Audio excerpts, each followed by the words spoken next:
Guys, this is the Gajio Podcast, and we are here to talk about potential transfer moves and done deals.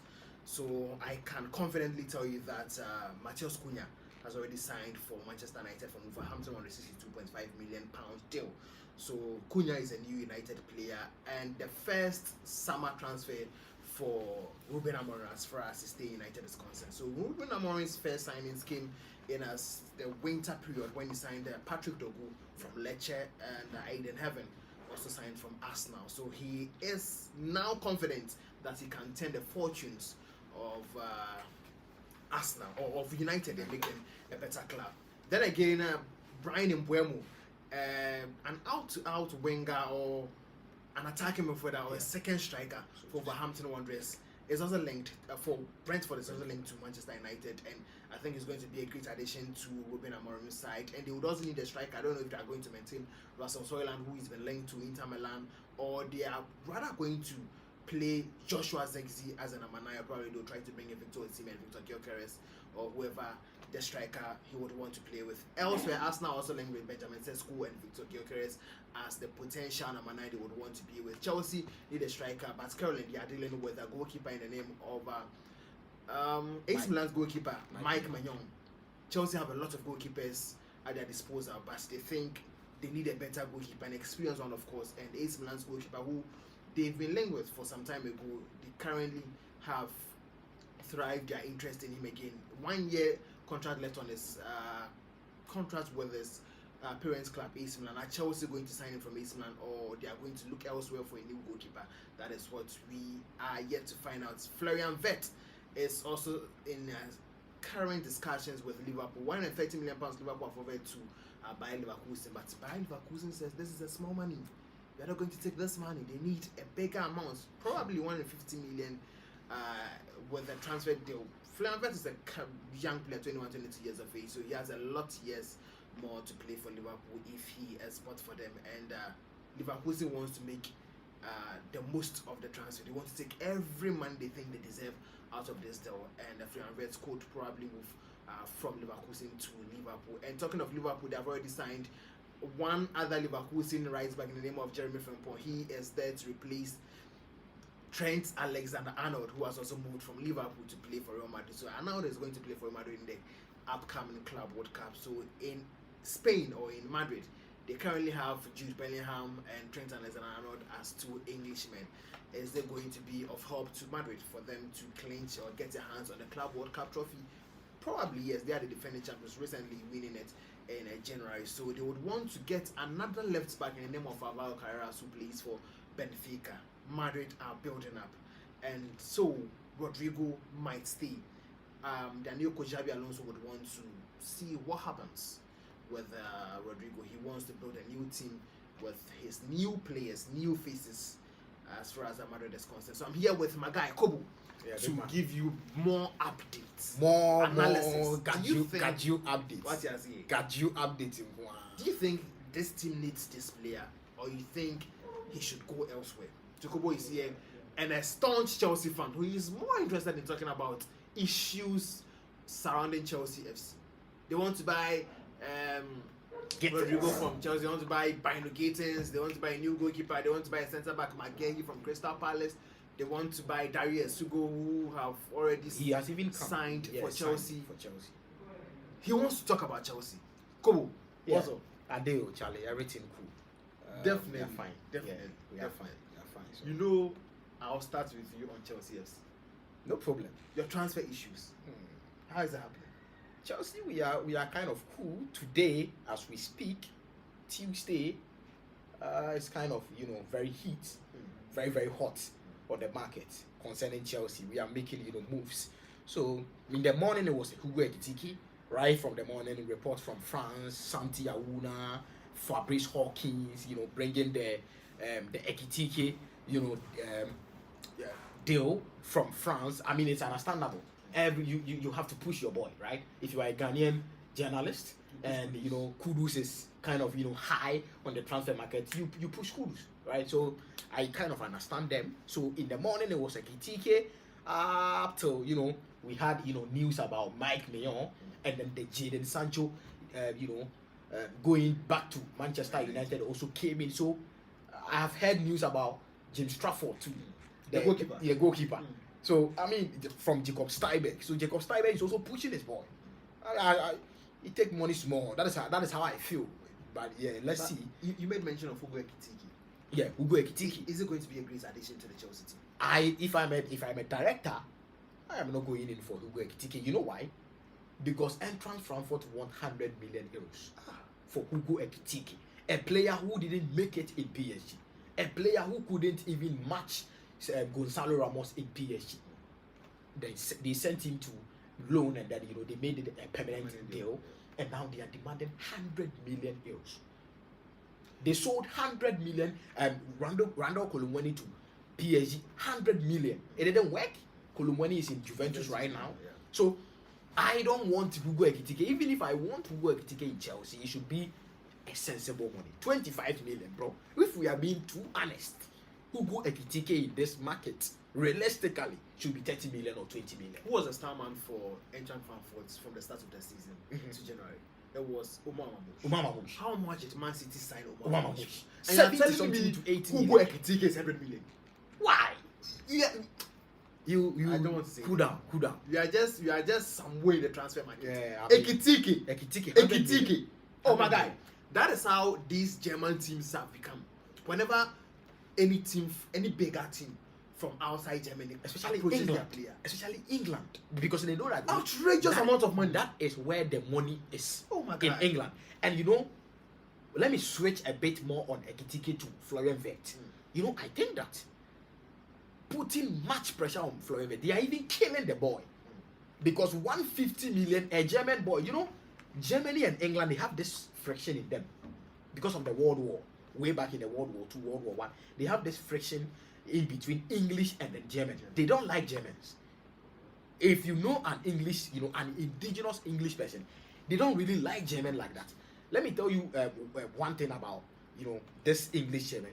When Thomas Tuchel signed for the English national team as their head coach for the national team, this English media, stood up against the signing or bringing in Thomas Tuchel to come and coach the English national team. And some names they were mentioning. I think that the most sensible name out there was probably the Newcastle coach, that is Eddie Howe. He would have been the closer. He's not even closer to Thomas Tuchel, but if you are giving him the national team, I feel like he has some sort of experience. He can handle the team because he is good.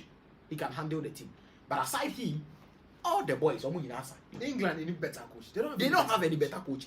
So if we are bringing you a German coach who is relatively better than all your coaches, you should keep your mouth shut and cool down.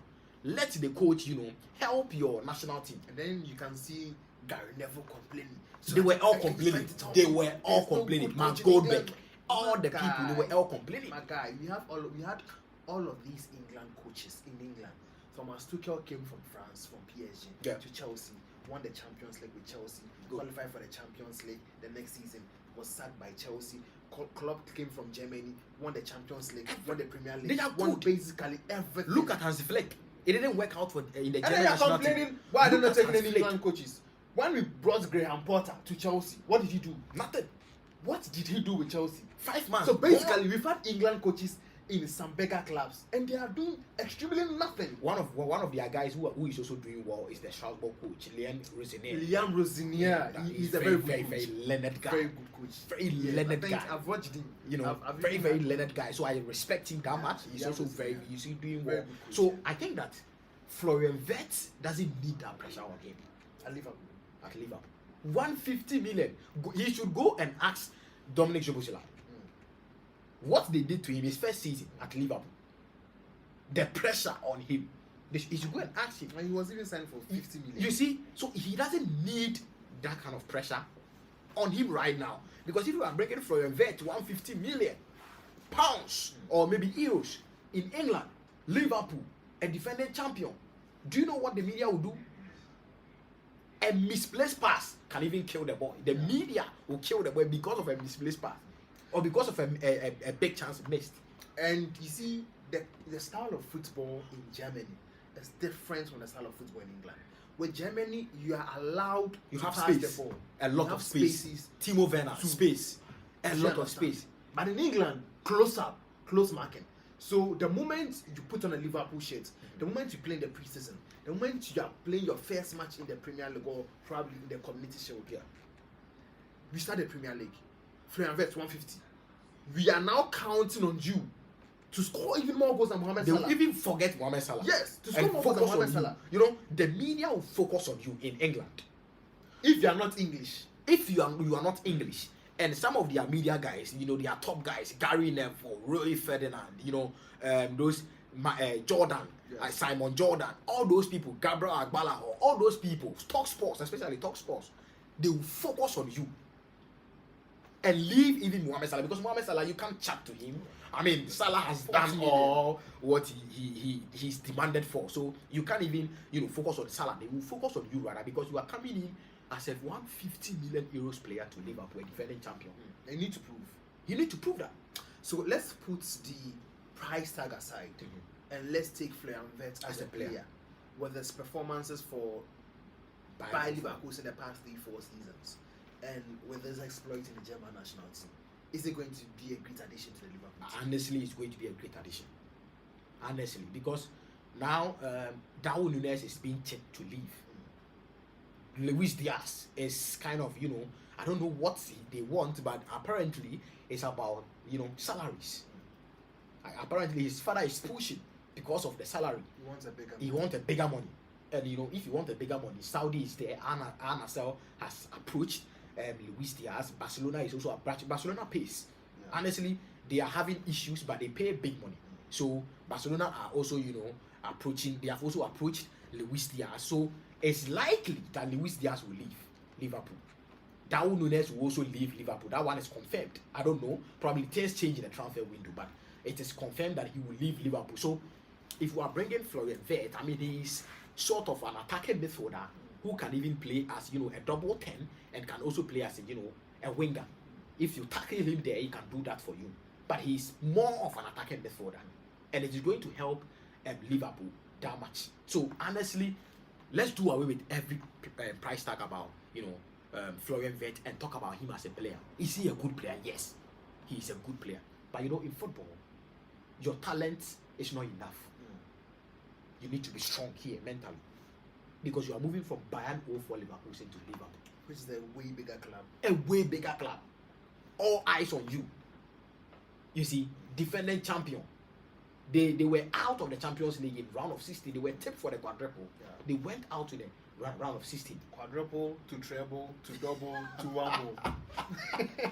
Liverpool. When I think about this, it's sad, you know. But so going into next season, there are, you know, more expectations are on Liverpool.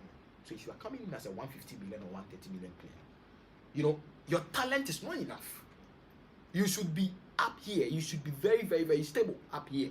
Are you the player? Are you that type of player who can, you know, withstand criticisms? Can you do that in Liverpool? Because honestly, players, certain players, most of them cannot withstand A lot of criticism. them. A lot of them. A lot of them. It's just a few that doesn't talk much.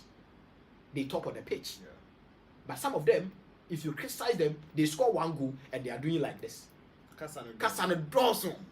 You see, so the talent alone is not enough. But talent-wise, he's a very good player, and I think that he will help Liverpool in terms of, you know, chances creation.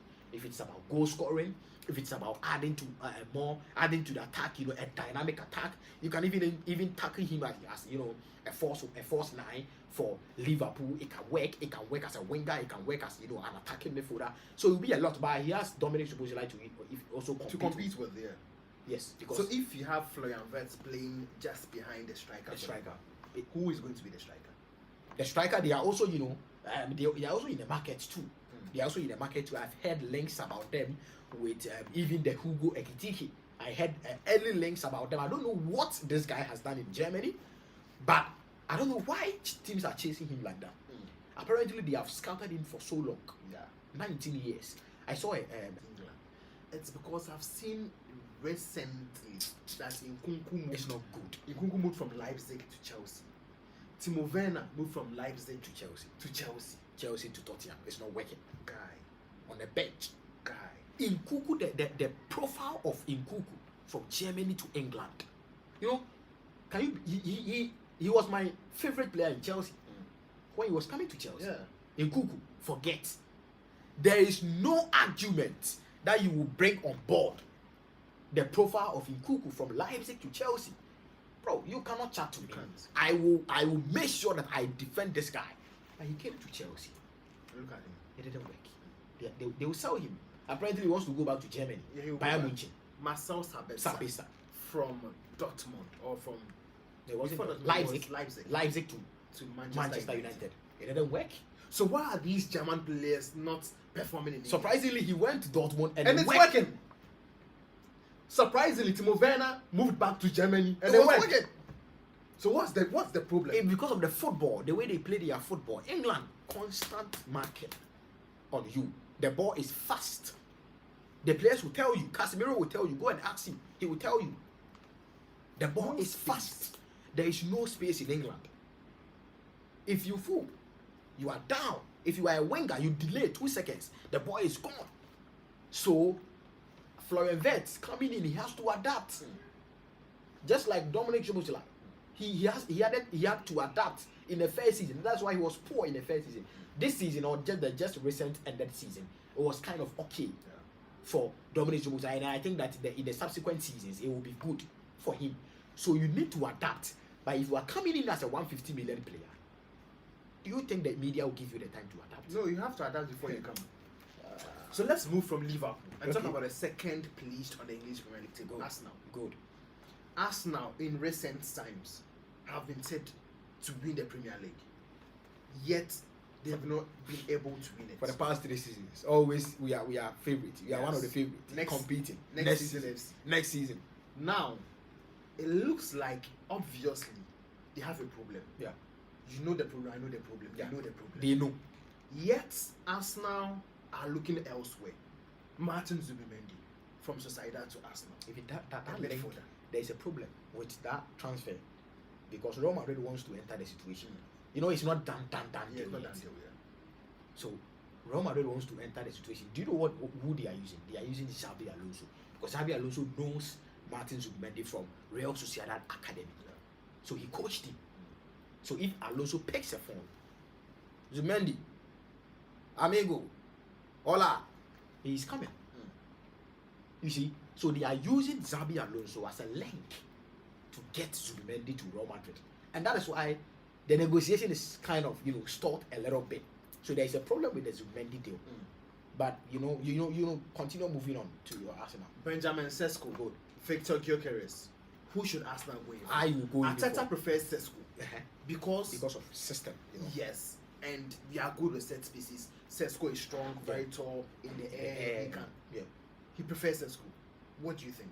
I think there is a problem in football where you need to bring in the most essential tool to come and help your team, and you are looking at your system.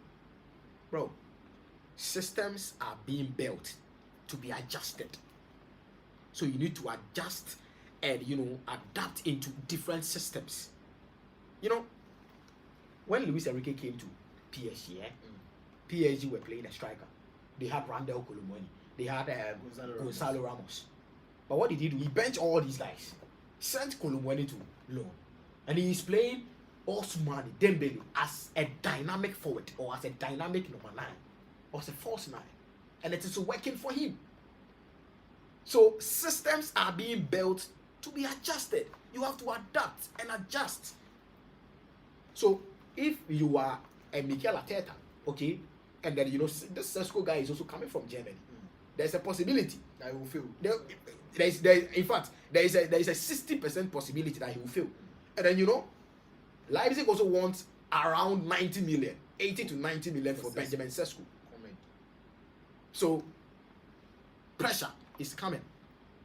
He is coming to adapt. New system, of course, you are saying he fits your system. But how about you go in for Victor Gyökeres, who was a Brighton Academy player, who went to Coventry in the championship and did well, and now has moved to the Portuguese league. You know, the Portuguese league is like closer to the Premier League in terms of, you know, intensity. Yeah. The intensity is there.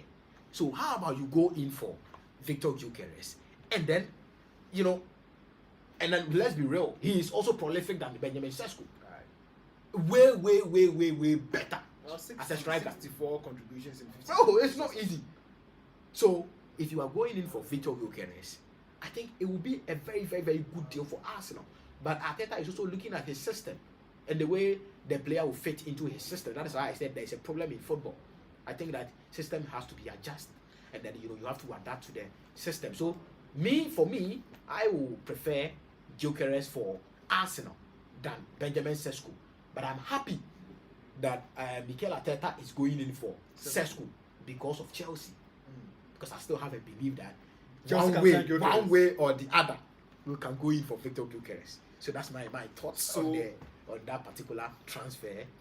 My problem is, there's Victor Gyökeres, Benjamin Sesko. I've watched Sesko a lot of times this season. Yeah. I've watched Gyökeres a lot of times this season. Why would someone sit somewhere and compare Sesko to Gyökeres? Ridiculous. Nothing. There's nothing Sesko can do better than Gyökeres aside heading. He's better presence in the ball, area duels. So if it's indeed true that you want 80 million for Sesko, then this should tell you how the transfer window is. It never makes sense.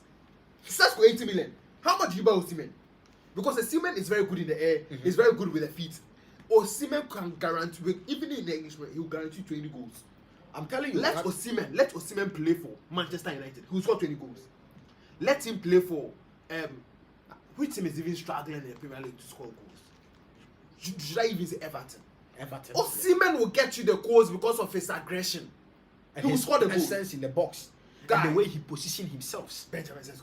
You know, if you are a striker, one of the key, you know, essential thing for you is positioning. You would have to position yourself very well to receive balls. If you are playing like Jackson and you don't know positioning, you are going to struggle as a striker. So Osimhen has that. Gyökeres has that. If you watch him very well, positioning, very good. Top in terms of positioning. Sesko, he can come in, play the ball just like Jackson. He drops deep. He is that kind of striker. And you know, Sesko has this sort of shooting power too. He's very powerful in terms of shooting, like someone like Díaz. Díaz is also very powerful in terms of shooting. But you know, he is kind of young. But you know, I want, you know, as a pundit, I will prefer Gyökeres to Sesko.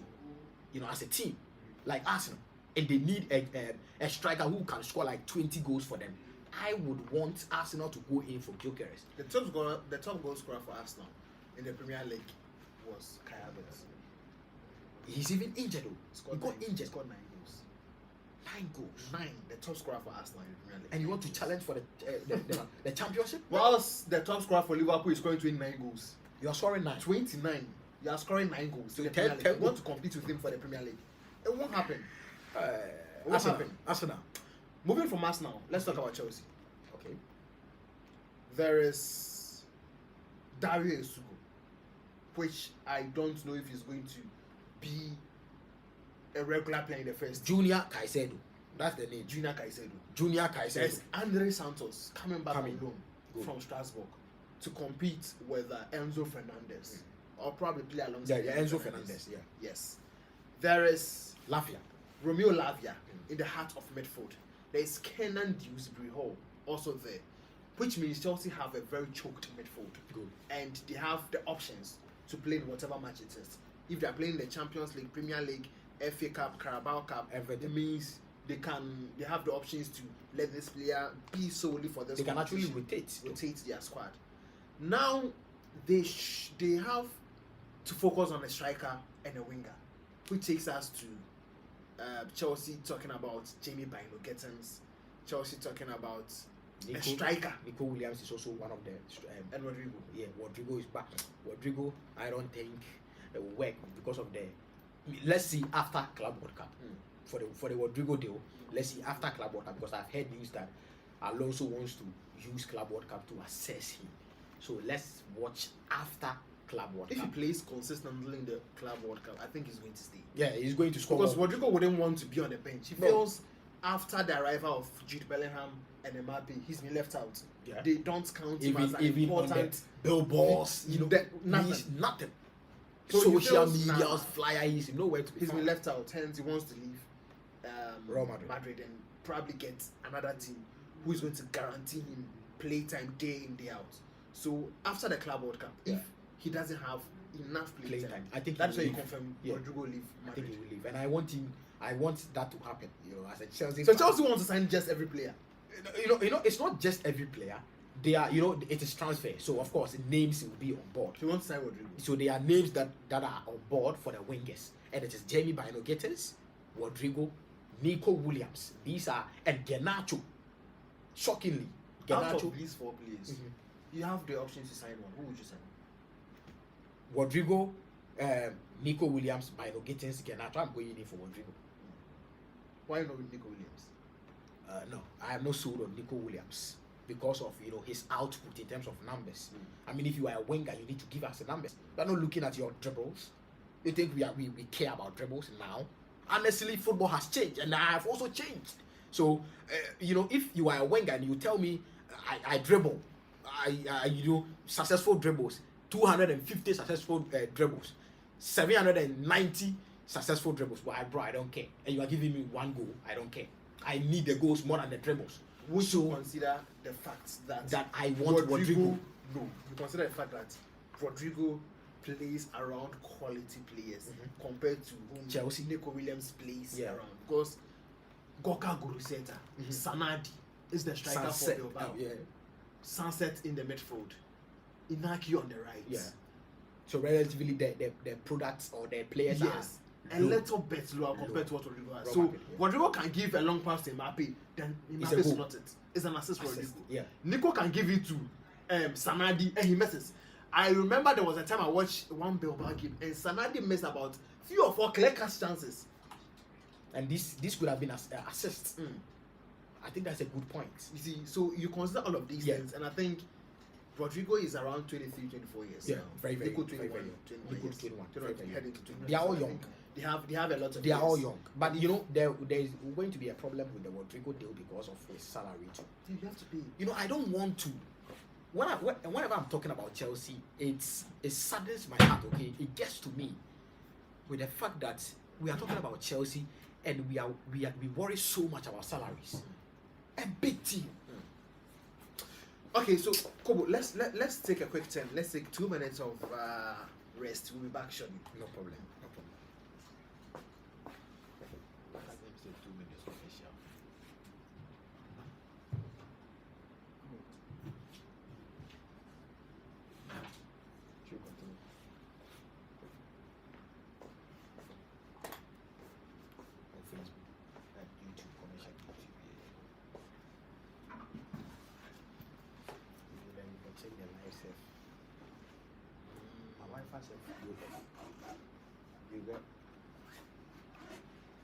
Are we live? We are live.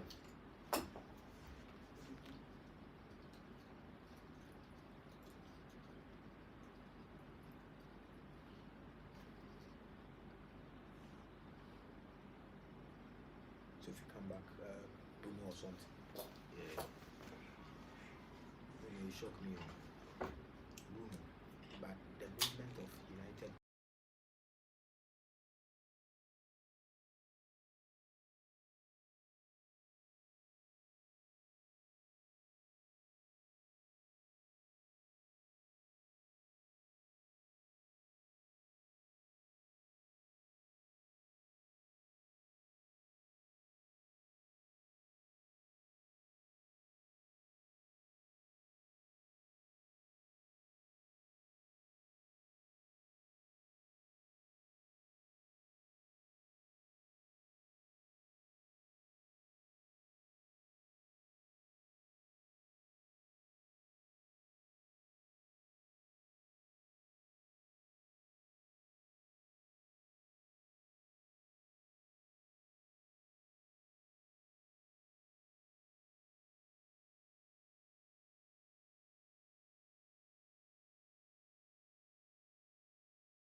currently we are moving to United.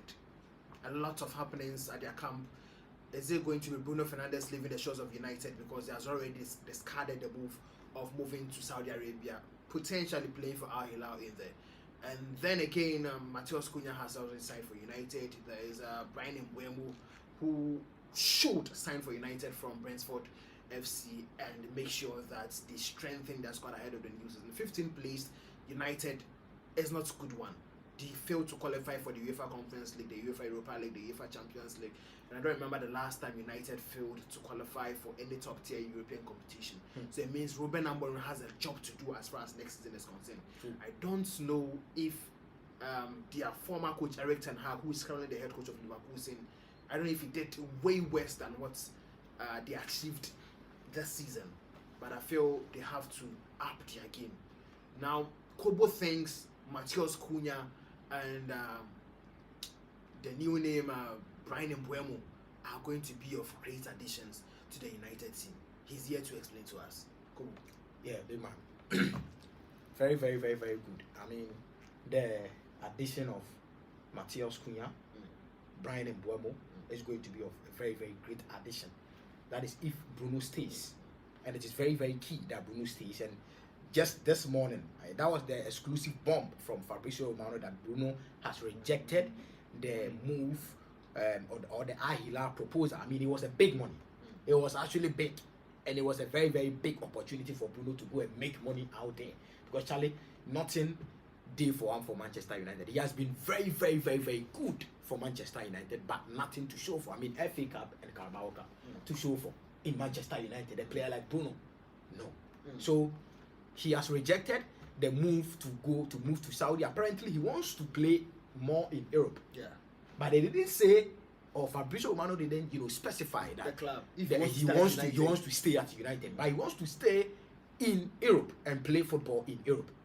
And then if you are a club and in Europe and you want to buy Bruno or you want to come for Bruno in Man United, it's going to cost you a lot.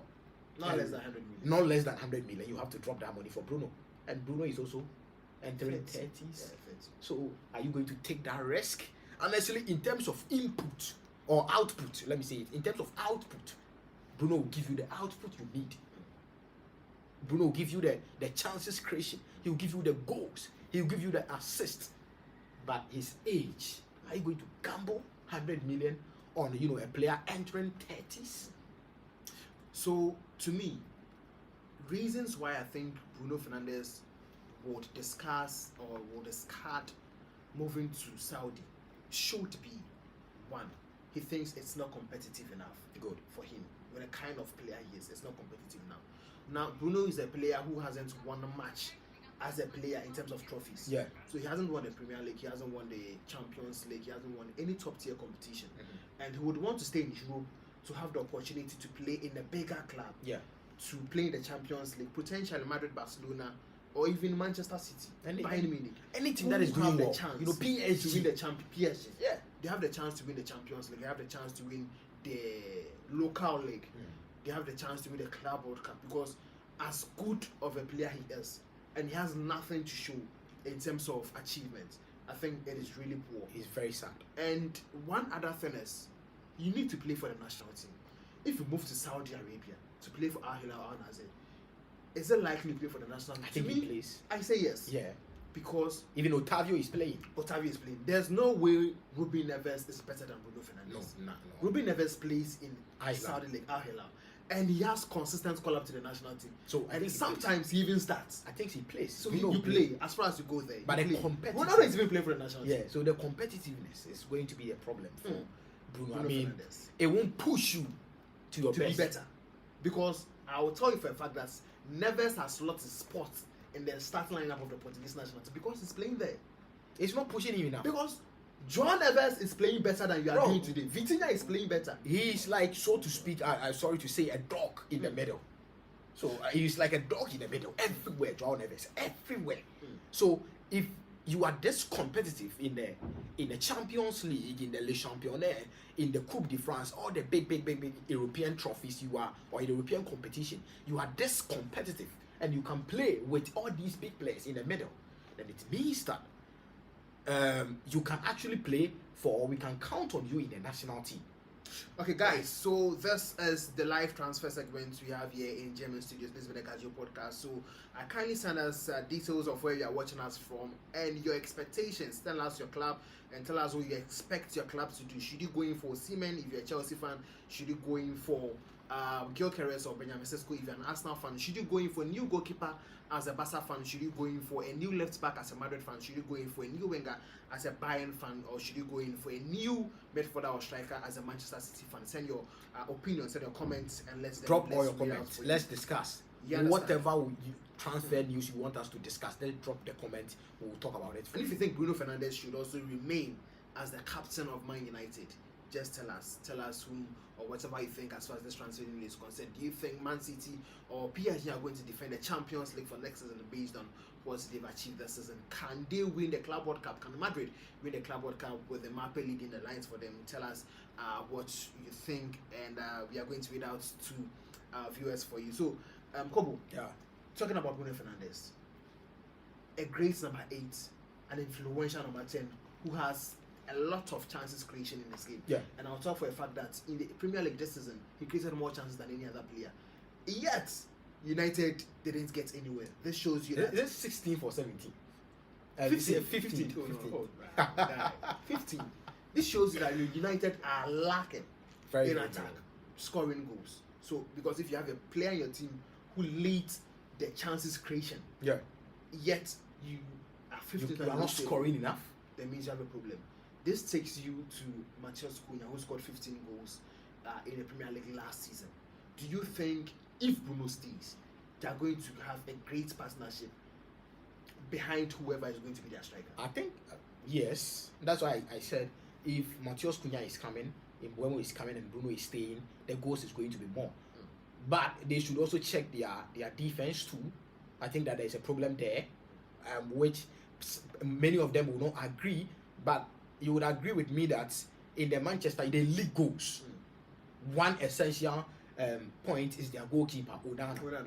He leaks goals, and then even the defense is not even strong enough. As a team, Manchester United, the defense is not good enough. The quality there is not good enough. So they should up their game in the defense too. If you are scoring, the back should also be very tight enough. At least if you are conceding, let's say, 1 goal in every 2 games, it's okay. And that is what Jose Mourinho said, that goals win you matches. Defense wins you trophies. It wins you tournaments. It wins you titles. So if you win a title, your defense has to be strong. As we said here, do you think Ruben Amorim has plans of replacing Andrew Onana as his goalkeeper? Yeah, I think so. I think I've heard news about Manchester United selling Onana moving away from Manchester United. I don't know what has happened internally or in-house negotiation or things they have talked about in-house. But I have heard news about Onana wanting to explore situations outside Man United. So I don't know what is happening. Probably maybe Ruben Amorim is not sold on Andrew Onana's performances. Do you think he's going to be the better fit for Onana when he leaves? When he leaves, a goalkeeper? I think I will go in for Diogo Costa in Porto for Manchester United, but it's not going to come cheap. That one is not going to come. 60 million release clause in Porto, Diogo Costa, and it's the transfer window is built in such a way that now ridiculous money, ridiculous amounts is being mentioned. So if you are paying 60 million for Diogo Costa as that goalkeeper, I would do that. Honestly, I would do that because he is coming in to come and fill in an essential part of the team. So if you are bringing in Diogo Costa 60 million, that is a release clause. If it was a price tag, we would go and negotiate. If I'm a sporting director, release clause in Portugal, you have to go and pay. In Germany, in Spain, that place or those certain European place, you have to go and pay the money. So Diogo Costa I will recommend for Manchester United. I don't know who Ruben Amorim wants. We have not heard names from inside Manchester United, but that is why I strongly believe Onana would be maintaining this thing. Possibly he can still maintain, and then they will go into a season with Onana.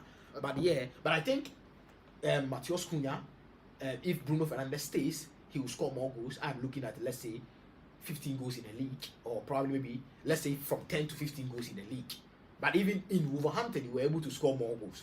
So if you are coming to Manchester United with Bruno at your back, you should be able to, score more goals. We are demanding more goals from you because you are coming in as a 60 million player striker, or so to speak, as a dynamic. How forward. are United going to blend the starting lineup, having Matheus Cunha, having Brian Mbeumo? Okay, so let's quickly do some potential 11. Mm-hmm. Let's quickly cook something here right now. I think I was, thinking about this when I was coming here. I was thinking about this. Amad Diallo and Brian Mbeumo. Hold on. Let me read some comments from our viewers.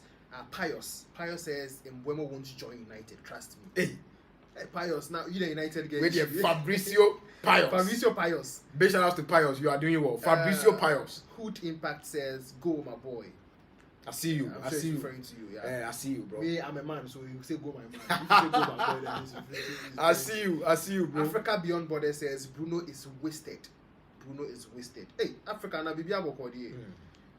Godfrey Entry says I'm watching live from Sultum, and Africa again says watching live from Accra. Africa, where is Accra? Send us a message again. Yeah. Accra is very big. Meaning Accra will be our Popa agent, so send us the message. So Kobo. Yeah.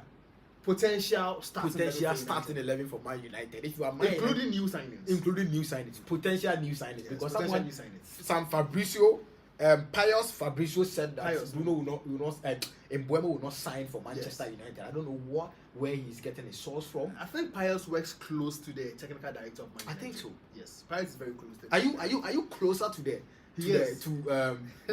the owner Serge Ratcliffe? Are you closer to Ruben Amorim? Are you closer? Because David Ornstein is saying that there is a possibility, a strong possibility. So, let's add Mbeumo, all right? Potential lineup starting 11 for Manchester United. I was thinking about this. Amad Diallo and Mbeumo. And let me quickly talk about Amad Diallo and Mbeumo. The way Amad Diallo is playing, Amad Diallo is doing well. He is actually doing well. And then if he needs more playing time to do more, so if Mbeumo is coming and Mbeumo is taking the right wing role from Amad Diallo, it means that his minutes is going to be shortened. Already he has injuries in his game, that is, taking some time off or some games from his game or some minutes from his game. But if Mbeumo is coming, it means that Amad Diallo's time is going to be shortened, his game time is going to be shortened. Now, potential signings, but if I have Amad Diallo and I have Mbeumo, obviously I'm going to start Mbeumo ahead of Amad Diallo. As a neutral fan or as a pundit, I'm looking at output, I'm looking at impact, numbers. I'm going to start Mbeumo because if he is in Brentford and is giving me 20 goals, relatively Manchester United, Brentford did well than Manchester United. But it is believed that Manchester United, the quality they have, if everything is good, they're going to do well. I think if you are comparing these two players, you need to consider the fact that Mbeumo is on penalties. Yeah. Diallo is not on penalties. Yeah. Diallo missed some season, like 4 months, 3 months of the season. Yeah. And he's been rotated. Yeah. Because of the quality in United. Mbeumo, obviously, every single day will play. It is difficult. It's even going to be substituted. Yeah. So you consider all of these things when you're making the comparisons. But Mbeumo and Amad Diallo, honestly, Ajari, who are you playing? Easy. If you want to be honest with yourself, Mbeumo will start ahead of Amad Diallo. But I don't want that because of his development as a player. He needs more playing time. That's Diallo. He needs more playing time to play, right? So because of his development, I don't want to see that. So it is going to be very, very difficult for Ruben Amorim to set up his team. Let's quickly do their. Let's come with the potential 11. Onana in goal post because we have not heard any goalkeeper. So Onana in the goal, and then right back. You are going to a 3-4-3 formation. 3-4-3 formation. So Lenny Euro, I will play Lenny Euro on the left. On the left he's not doing well. I will in the middle. I will put him probably in the right side or in the middle. But Matthias De Ligt is also there. He's kind of injured, but I think he will come back eventually in the season. So I am putting Matthias De Ligt. I don't like the idea of Matthias De Ligt going wide because he's not good. He's not quick enough, and he has that commanding spirit. so he can command the boy from the middle. So he should be in the middle. So I think he should be in the middle. Maguire is also there. Maguire is also a leader. He can command in the middle. So you would, as a goalkeeper, but I would put Matthias De Ligt in the middle as a central centre back or as a centre back in the middle. Yellow and Lenny Euro on the right, and then on the left side it's going to be very difficult. I will not put Mazuari. I think that he can't match up. So probably maybe Maguire. That is Lisandro Martinez. Lisandro Martinez is also there. He might come back, but third back Lisandro Martinez. He's a left-footed. He's a left-footed. So ideally, he should be able to. I didn't forget of him. He's been he's ACL, right? Because of injury. So let's put Lisandro Martinez there as the left centre back. So Onana in goal post, Matthias De Ligt in the middle of the back three, Lenny Euro on the right, and then Lisandro on the left. Which means on the bench you have Maguire, Aiden Heaven, Nwanze Mazraoui, Luke Shaw. Potentially you can fit in all of these positions. Yes, potentially. We can even sell Luke Shaw, potentially. Okay. I mean, 2025, big 2025. And Luke Shaw is still playing. His stomach is even big. Bro, big 2025. Luke Shaw should be a real estate, agent. Luke Shaw should retire, bro. But I mean, players, things work out for players. So probably he can go to somewhere and then they will pick for him again in the next team he will go. But let's take a look at the wing backs. The wing backs. Obviously, it's Patrick Dogu. Obviously, Patrick Dogu on the left wing back, and then on the right wing back, it's going to be very difficult. Maybe Mazuari or Diallo or Dalot. I want Dalot sold at Manchester United. Why? Dalot will not help Manchester United. You think so? I think so, because Dalot is kind of a suspect in terms of defense. In terms of if you are going, if you are attacking, he contributes. He's that good. He strikes the ball so well. Crossing is there. He's not up there yet, but he's okay. Let's say average. So, but defensively, he's a suspect. And as a wing back, you have to help the team defensively. Now, don't you think, just because of that, if you have a wing back who is very good at attacking, he lacks a little bit defensive. That is when you have to get Lenny Euro cover up for him whenever they are defending. Yeah, obviously, it's a good point that you would have to get a right centre back who is also quick, fast. You have to be quick to be able to fill in for these players. I can't remember Chelsea when Rudiger was playing as the left centre back.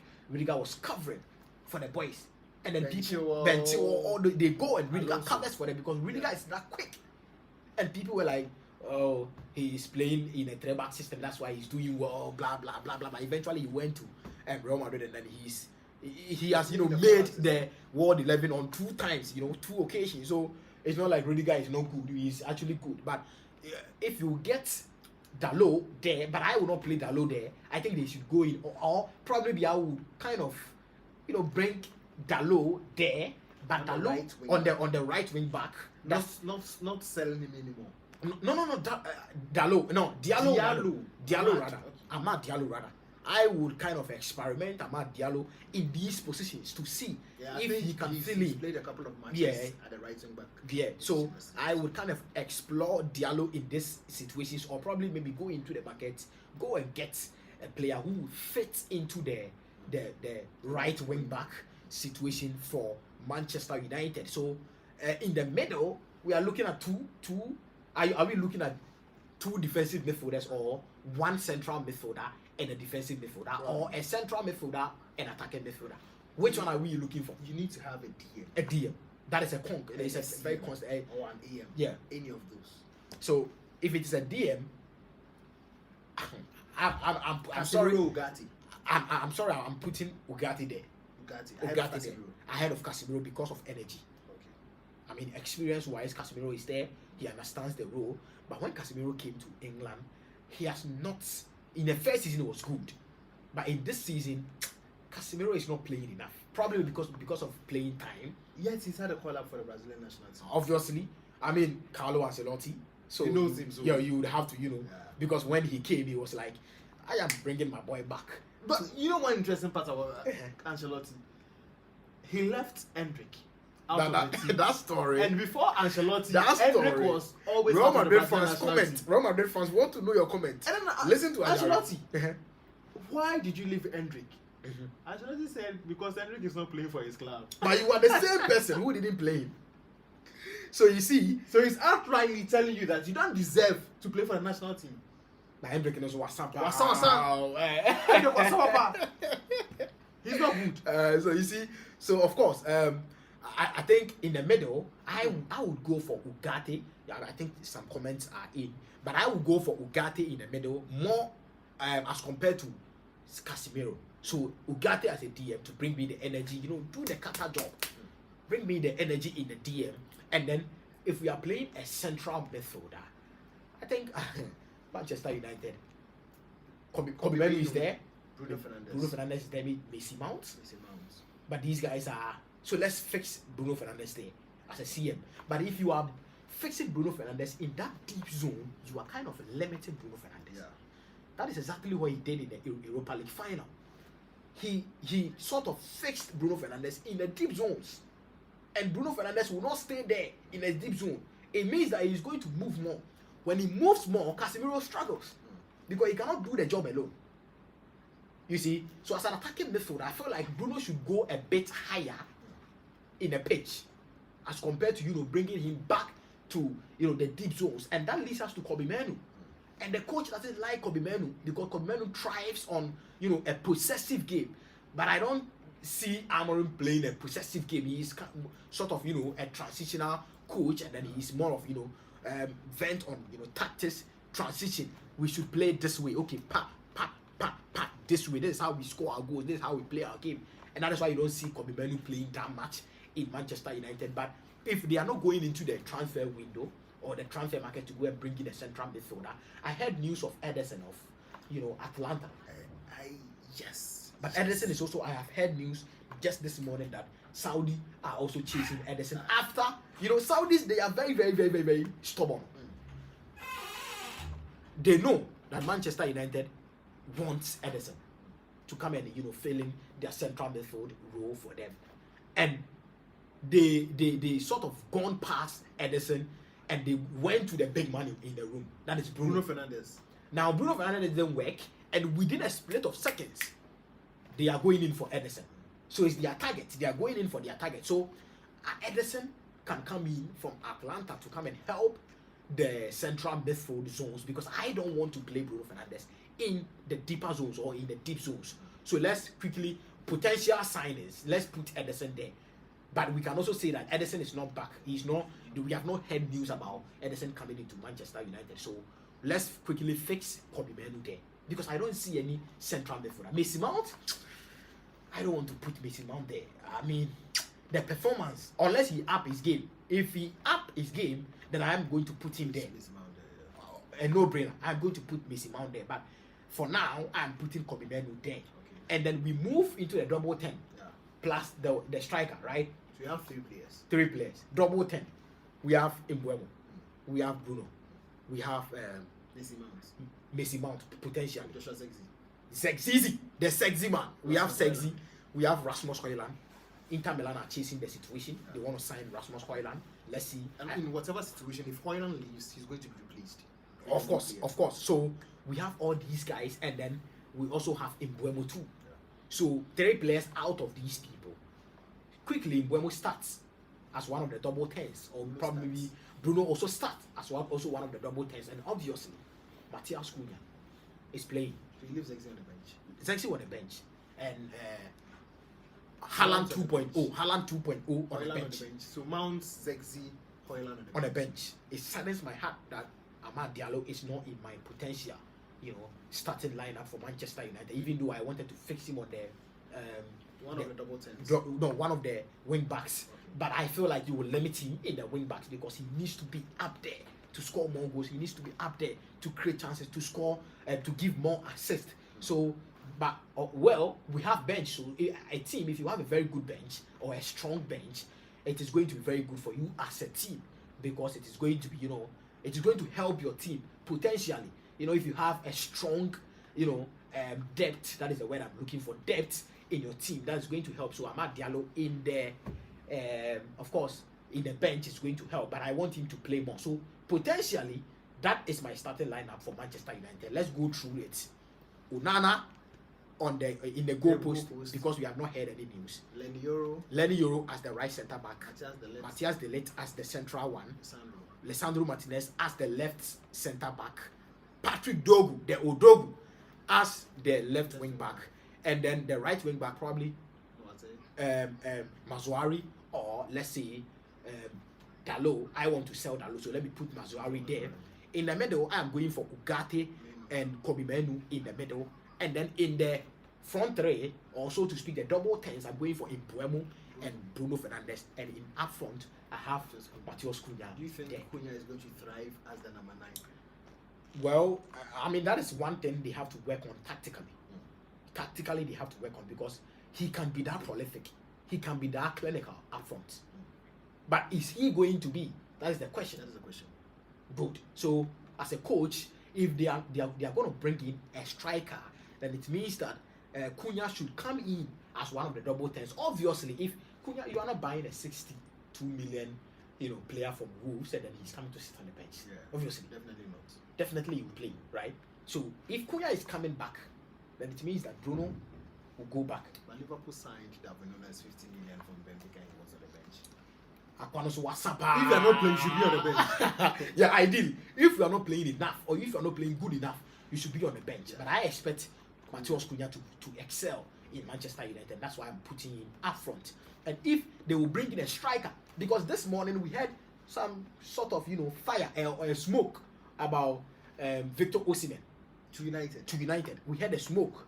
I don't know if I can get to the tweet, but we had a smoke about Victor Osimhen. So I think it will help. I mean, Matheus Cunha as the false 9, so to speak, because he's dynamic. And let's be real, he is dynamic. He can tackle in as the false 9, or even as a standing 9. He can also do well in that position too. So potentially, that is my starting lineup as we speak now in Manchester United. I mean, things can happen, things can change in the transfer window. So. Okay, so you just heard the potential starting lineup from Kobo. He says he's expecting Ruben Amorim in case there are no new transfer incomings aside Ryan Mbeumo moving from Brentford to Manchester United. And if Ederson doesn't move from Atalanta to join United, then this is what he expects. And Bruno doesn't also leave United. This is what he expects his starting lineup to be like. In case Onana also is being maintained as the goalkeeper for Man United, this is what he expects his starting lineup to be like. So, do you think this team can compete with United and for United and with any other club in the Premier League for the league title? Drop all your comment down below. Drop all your comment down below with my potential lineup. Where is United placing? From 15 to where? Probably maybe from 15 to first. If they can win the league title, yes, United will cook next season. Because a lot of United fans, some United fans think with Ruben Amorim they can win the league next season. Which, if you ask me, I don't think so. With where I'm sitting, so this is what Kobo is thinking as far as United's transfer and what he expects of them in the upcoming season is concerned. So this is the transfer euphoria as far as German sports is concerned. The Gajio latest. This has been the Gajio Studios, and this is how we are wrapping up on today's edition. We'll catch you again same time tomorrow for more interesting and mouth-watering transfer stories.